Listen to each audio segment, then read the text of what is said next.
first. Come on, let's go. All in behind. We might have something up there.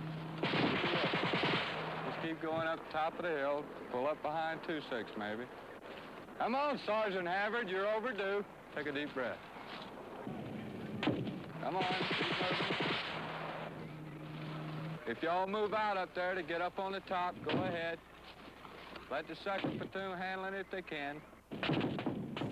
The soldiers Go, Sergeant Scott. got a great deal of support from the states. Classes by the hundreds would write letters addressed to a soldier in Vietnam, and these were packed up and sent to our unit. And by and large, the soldiers would try to respond to these things. There was a groundswell of popular support behind the troops in 1965. American combat troops went to South Vietnam to prevent the communists from taking over. Before that, Americans had served as advisors to the South Vietnamese army. The advisory effort had failed. Now America was taking charge of the war. South Vietnam was on the other side of America's world.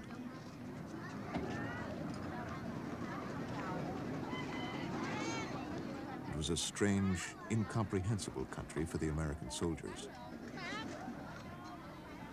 A land whose people, language, and culture were completely unfamiliar.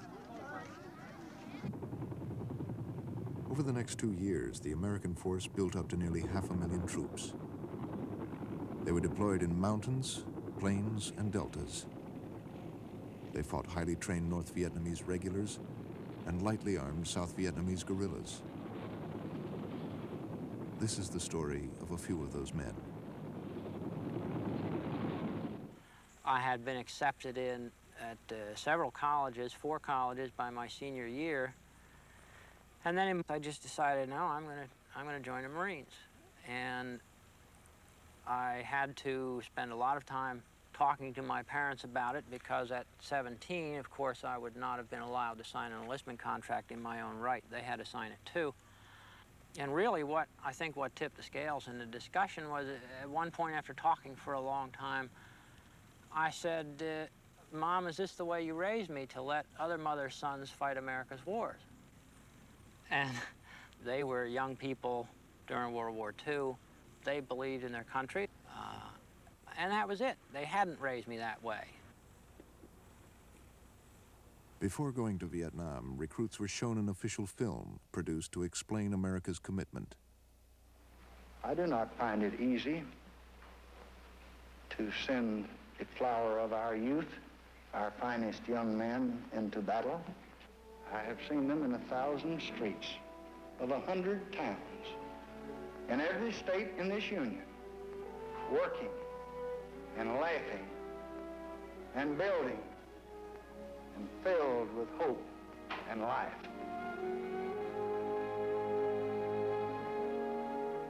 But as long as there are men who hate and destroy, we must have the courage to resist. During my senior year, when the government said that the communists were taking over Vietnam and if we didn't stop them there, we would have to stop them eventually in San Diego, I took that at face value, and I saw my opportunity to really to be a hero.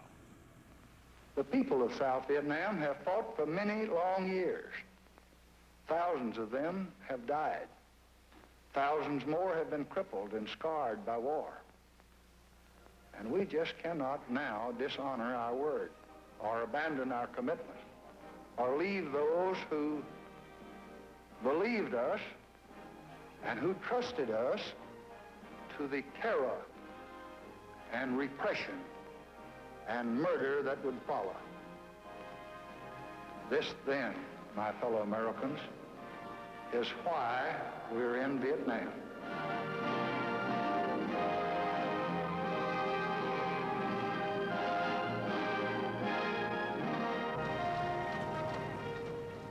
The buildup of American forces accelerated during 1965. Trained to fight a conventional war against the Soviets in Europe, the Americans found themselves unwrapping hand grenades in South Vietnam.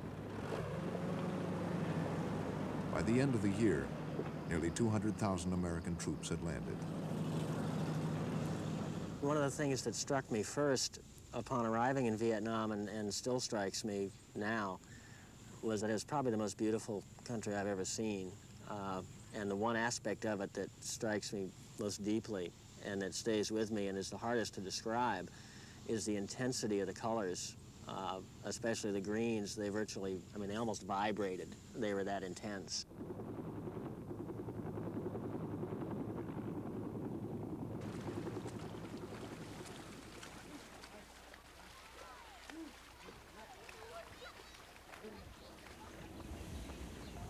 American soldiers were unprepared for the complexity of South Vietnam.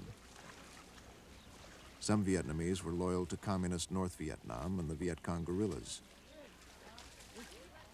Some belonged to various religious and political factions. Many tried to remain neutral. Others supported the anti-communist government backed by the United States.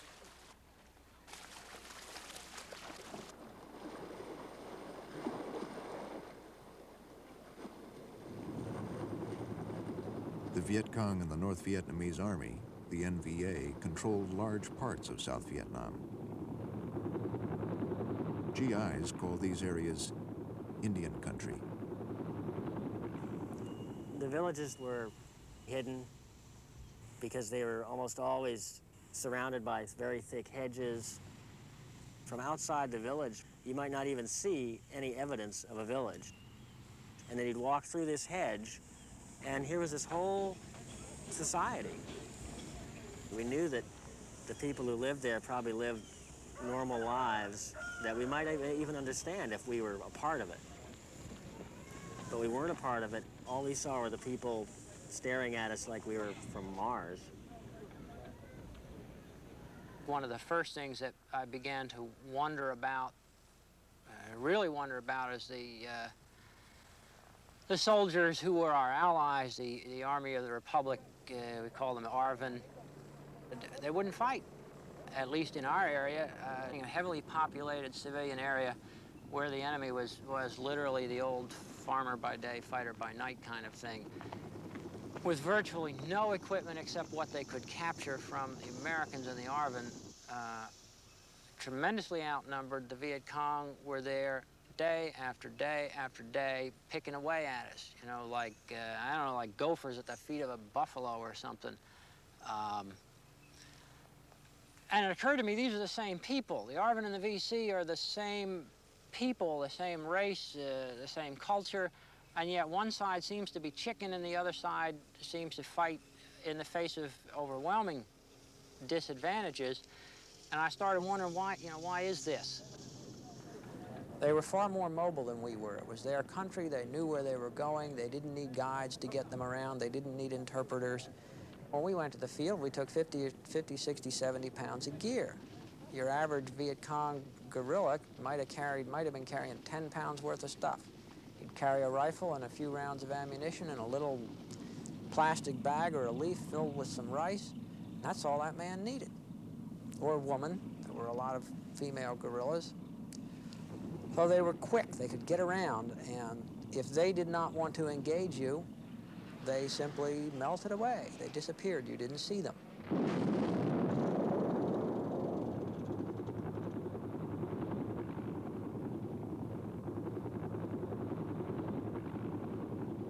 Whenever you did make contact with the enemy, you'd go from the most horrible boredom, I mean, just absolute deathly boredom, to absolutely the other extreme, the most intense, continual excitement I've ever known in my life. I'm not sure how to describe the energy you would feel and the excitement you would feel, however you felt about it in terms of being scared or liking it or disliking it or whatever. The excitement was there, I think, for everybody. You couldn't go through combat and remain detached. It was the idea of someone shooting at you. Someone was trying to kill you. You were trying to kill someone. You were using that finger to try to take someone's life, and that sends a real charge through you.